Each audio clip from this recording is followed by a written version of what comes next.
मुस्तैदी से लड़ेंगे और जीतेंगे। भारत का प्रधानमंत्री कोई भी हो वो जाकर राघोपुर में फिर चुनाव लड़ेगा। और ये घमंड उनका टूटा हुआ है, ये ऐसा घमंड में न रहें। उनकी माताजी स्वयं हार चुकी हैं राघोपुर से। तेजस्वी तो उनका बेटा है। तेजस्वी की स्थिति पिछलग्गू की हो गई है। झांसे में जनता आने वाली नहीं है, क्योंकि उनके शासन को जनता देख चुकी है। वो सिफर के सिफर रहेंगे, शून्य पर आउट होंगे। नमस्कार, लाइव सिटीज देख रहे हैं आप। मैं हूं आपके साथ धीरज सिंह। बिहार में वोटर अधिकार यात्रा के बाद नेता प्रतिपक्ष तेजस्वी यादव अब बिहार अधिकार यात्रा पर निकल रहे हैं। हमारे साथ है भाजपा के वरिष्ठ नेता और राज्यसभा सांसद डॉक्टर भीम सिंह जी। सर, तेजस्वी यादव और राहुल गांधी पिछले दिनों वोटर अधिकार यात्रा पर निकले हुए थे। अब बिहार अधिकार यात्रा पर निकलने की तैयारी कर रहे हैं तेजस्वी यादव। कहा जा रहा है कि वोटर अधिकार यात्रा के दौरान जिन जिलों में वो नहीं जा पाए थे, इस यात्रा के माध्यम से वो ये जिले का दौरा करेंगे।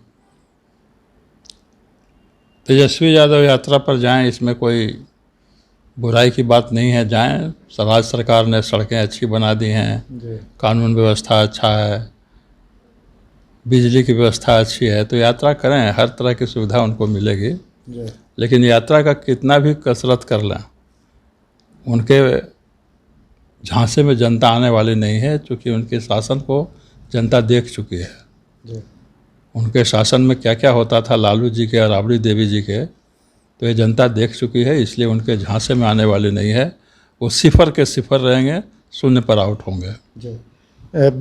अगले एक हफ्ते के दौरान भाजपा के 3 बड़े नेता बिहार दौरे पर जा रहे हैं, जिसमें आज जो जेपी नड्डा बीजेपी के राष्ट्रीय अध्यक्ष बिहार दौरे पर हैं। आगामी दिनों में प्रधानमंत्री और गृह मंत्री भी जाएंगे। तेजस्वी यादव ये कहना, चूँकि चुनाव है बिहार में, इसीलिए बड़े बड़े नेता आएंगे। चुनाव बाद ये तमाम लोग बिहार को भूल जाएंगे। नहीं, प्रधानमंत्री जी तो हमेशा बिहार जाते हैं और बिहार को कुछ देने जाते हैं, बिहार से कुछ लेने नहीं जाते हैं। बिहार के प्रति उनका बहुत ही बड़ा प्रेम है और भाजपा हमेशा चुनाव के मोड में रहती है। इस संगठन आधारित का पार्टी है। इसके कार्यकर्ता, बूथ लेवल के कार्यकर्ता से लेकर प्रधानमंत्री तक हमेशा रेडी मोड में होते हैं। चुनाव जब भी हो, हम लोग मुस्तैदी से लड़ेंगे और जीतेंगे।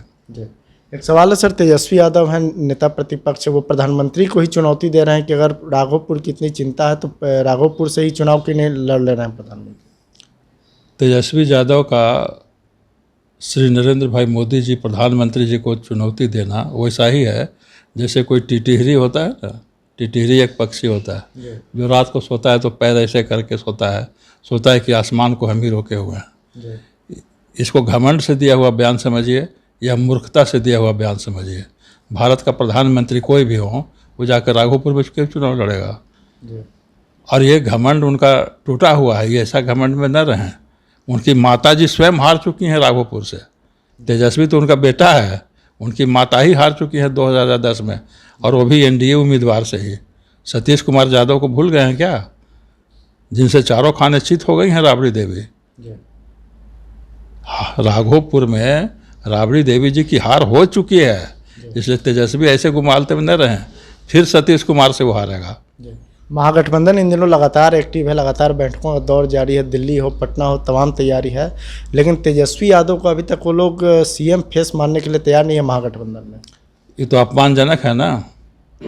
उनके सामने ही राहुल गांधी, तेजस्वी यादव हमेशा राहुल गांधी को प्रधानमंत्री बताता रहा वोटर अधिकार यात्रा में, और प्रश्न जब पूछा गया राहुल गांधी से तो चुप रह गया।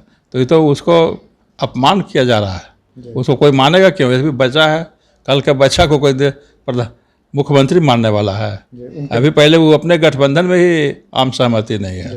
उनके प्रभारी हैं कांग्रेस के, वो तो कह रहे हैं कि चुनाव में अगर महागठबंधन की जीत होगी तब तय होगा सीएम कौन और डिप्टी सीएम कौन। हाँ, समझ लीजिए कि तो तेजस्वी की क्या स्थिति है। तेजस्वी की स्थिति पिछलग्गू की हो गई है। जहाँ पहले महागठबंधन में लालू यादव पहले बड़ा भूमिका में अदा करते थे, आज तेजस्वी कांग्रेस के पिछलग्गू हो गया है। कल कांग्रेस लालू यादव के पिछलग्गू थी बिहार के मामले में। तो इनका तो हरास हो रहा है और हरास होगा, शून्य पर आउट होंगे। आज कांग्रेस बड़े भाई की भूमिका में है। हाँ, बिल्कुल हो गई है। जाके इनको तो मूर्ख बनाया, और इनको ज़रा भी अकिल रहता, कांग्रेस जिन मुद्दों को उठा रहा है उससे तो क्षेत्रीय दलों को हानि होगी। जिन मुद्दों को ही उठा रहा है उन्हीं मुद्दों के आधार पर समाजवादी पार्टियां बनी थी। पिछड़े वर्ग के मामले को लेकर के, क्षेत्रीय अस्मिता को लेकर के, इन्हीं मामलों को लेकर के क्षेत्रीय पार्टियां बनी हैं, चाहे राष्ट्रीय जनता दल हो या समाजवादी पार्टी हो या कोई भी अन्य भी क्षेत्रीय पार्टियां। इन्हीं तो मुद्दों, इसको इतना ज़ोर से राहुल गांधी बोल रहा है, अगर वो अपने मुहिम में सफल होता है तो क्षेत्रीय दल फिनिश हो जाएंगे। चलिए, तो बहुत बहुत धन्यवाद। ये भाजपा के वरिष्ठ नेता और राज्यसभा सांसद डॉक्टर भीम सिंह जी। दिल्ली से लाइव सिटीज के लिए मैं धीरज सिंह।